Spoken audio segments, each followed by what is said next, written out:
பணம் பத்தி பேசுவோம். வணக்கம் நண்பர்களே. இன்னும் நம்ம வாழ்க்கையில ஒரு முக்கியமான விஷயத்தை பத்தி பேச போறோம். அது என்னன்னு யோசிச்சு பாருங்க. சரியா சொன்னீங்க, பணம் தான். நம்ம எல்லாருக்குமே ஒரு முக்கியமான விஷயம் இருக்கு. அது என்னன்னு யோசிச்சு பாருங்க. சரியா சொன்னீங்க, பணம் தான்.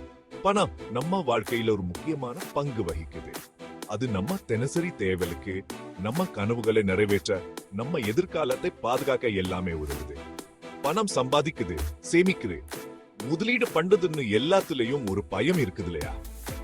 நம்மில் பலருக்கும் பணம் சம்பாதிக்க, சேமிக்க, முதலீடு செய்ய ஒரு பயம் இருக்கும்.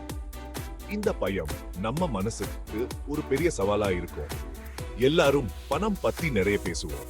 ஆனா நம்மில் எத்தனை பேர் பணம் நம் மனசு எப்படி எல்லாம் பாதிக்குதுன்னு யோசிச்சிருக்கோம்?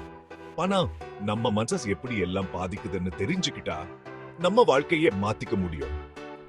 ஆனா பணம் நம்ம மனசு எப்படி எல்லாம் பாதிக்குதுன்னு எப்போவது யோசிச்சிருக்கோமா? பணம் நம்ம மனசு எப்படி எல்லாம் பாதிக்குதுன்னு தெரிஞ்சுக்கிட்டா நம்ம வாழ்க்கையை மாத்திக்க முடியும். பணம் நம்ம மனசு எப்படி பாதிக்குது, நம்ம வாழ்க்கை எப்படி மாத்துது, நம்ம முடிவுகளை எப்படி பாதிக்குது, இதெல்லாம் தெரிஞ்சுக்கணும். பணம் நம்ம மனசு எப்படி எல்லாம் பாதிக்குதுன்னு தெரிஞ்சுக்கிட்டா நம்ம வாழ்க்கையே மாத்திக்க முடியும். அதான் Morgan Housel the psychology of money என்கிற புத்தகத்துல சொல்லி இருக்காரு. இந்த புத்தகம் நம்ம பணம் பற்றிய மனநிலையை புரிய வைக்குது.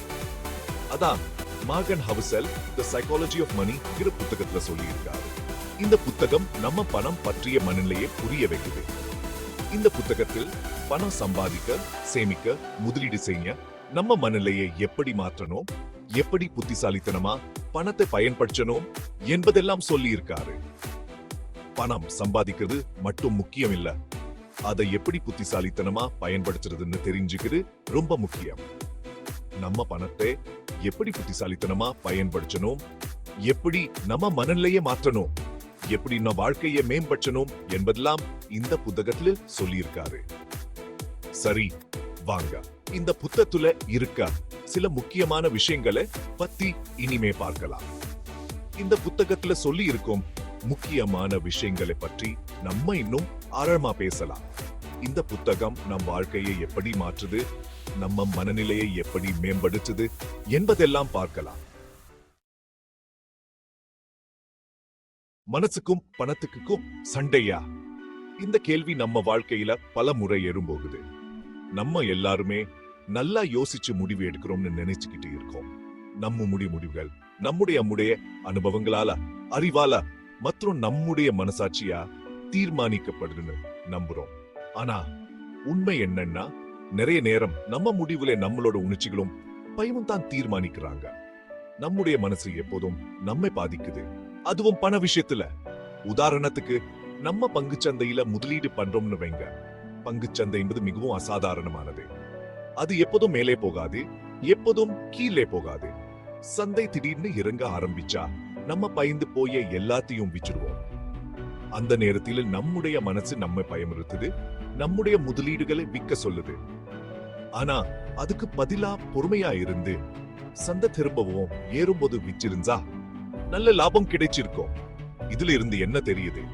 நம்முடைய மனசு எப்போதும் நம்மை சரியான முடிவுகளை எடுக்க விடாது. நம்ம உணர்ச்சிகளை கட்டுப்படுத்தி புத்திசாலித்தனமா முடிவெடுத்தா தாம் பண விஷயத்துல ஜெயிக்க முடியும். நம்முடைய மனசு எப்போதும் நம்மை பாதிக்குது, ஆனா நம்முடைய அறிவு நம்மை முன்னேற்றும். அதனா நம்முடைய மனசையும் நம்முடைய அறிவையும் சமநிலையில வைத்துக்கிட்டு நம்முடைய பண விஷயங்களில் வெற்றி பெறலாம். யாருக்கு நல்லா போச்சு? வாழ்க்கையில எப்போதும் நம்மை சிந்திக்க வைக்கும் கேள்வி. நம்ம எல்லாருக்கும் தெரிஞ்ச ஒருத்தர் இருப்பாங்க. அவங்க வாழ்க்கையில எப்போதும் நல்லதுதான் நடக்கும் மாதிரி இருக்கும்.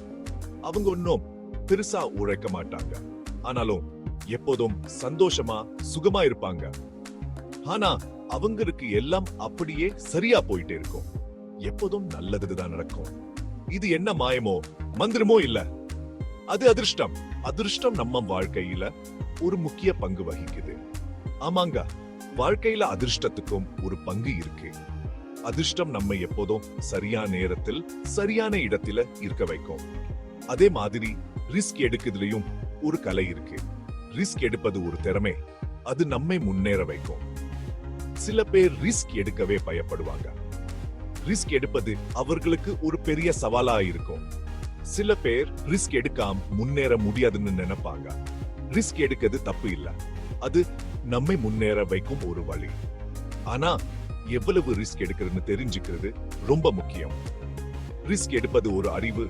அது நம்மை பாதுகாப்பா முன்னேற வைக்கும். நம்மளோட பண நிலைமைக்கு ஏற்ற மாதிரி ரிஸ்க் எடுக்குது தான் புத்திசாலித்தனம். நம்ம வாழ்க்கையில அதிர்ஷ்டமும் ரிஸ்கும் சரியான சமநிலையில இருந்தா நம்ம வாழ்க்கை நிச்சயமா முன்னேறும்.